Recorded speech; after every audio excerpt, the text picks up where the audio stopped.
Cette équation est une équation quadratique ou une équation du degré 2.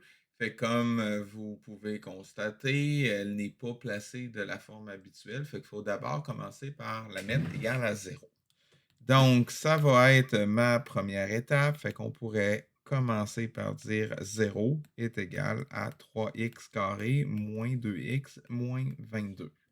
Le 22 devient négatif étant donné qu'il s'en va de l'autre côté. Donc, la forme générale de l'équation quadratique est celle-ci. Je peux l'écrire à côté. Donc, c'est quand on a un 0 avec ax carré plus un coefficient qu'on appelle b plus un autre constante qu'on va appeler c. Question de résoudre ça. Vous avez déjà sûrement appris qu'il existe une équation qui permet de résoudre l'équation quadratique quand c'est égal à 0, de trouver les zéros de la quadratique, je devrais dire.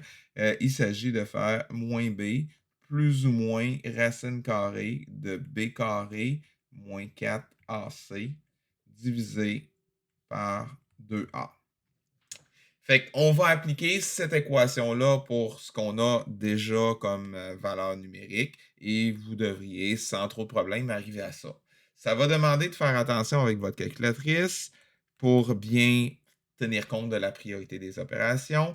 Fait que là, si je vais avec moins B, bon, ben, je pourrais d'abord prendre une étape intermédiaire puis écrire qu'est-ce que veulent dire chacune des lettres.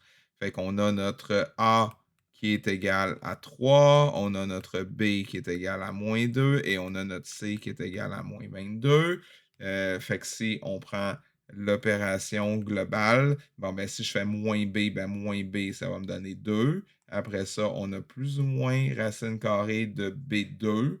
Donc, on a ici un moins 2 à mettre au carré.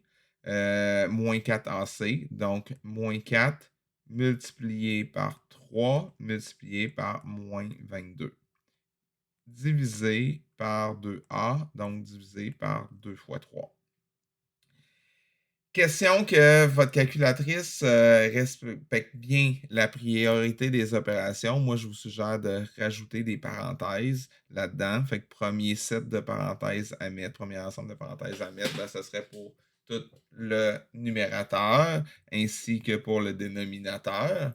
Et lors de la multiplication, fait que c'est-à-dire, donc, on va avoir vraiment un moins 4 fois A fois la valeur de C qui est moins 22. Fait que vous pouvez y aller étape par étape pour résoudre cette équation-là. Quand vous allez faire avec le positif, vous devriez arriver à 3,062. Fait que celui-là, je vais l'appeler x1.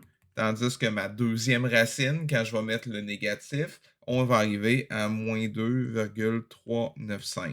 Et en passant, c'est pas toujours le x1 qui est positif, le x2 qui est négatif. Ça va dépendre de c'est quoi les valeurs que vous avez. J'ai donné mes réponses avec 4 chiffres significatifs. Fait que, on a la position de l'unité ainsi que le dixième, centième et millième qui va me faire en fait un 4 chiffres significatif. Si vous n'arrivez pas à ces valeurs-là, je vous conseille d'y aller étape par étape avec votre calculatrice pour prendre pour aller moins vite ou encore consulter votre enseignant ou votre enseignante pour avoir de l'aide.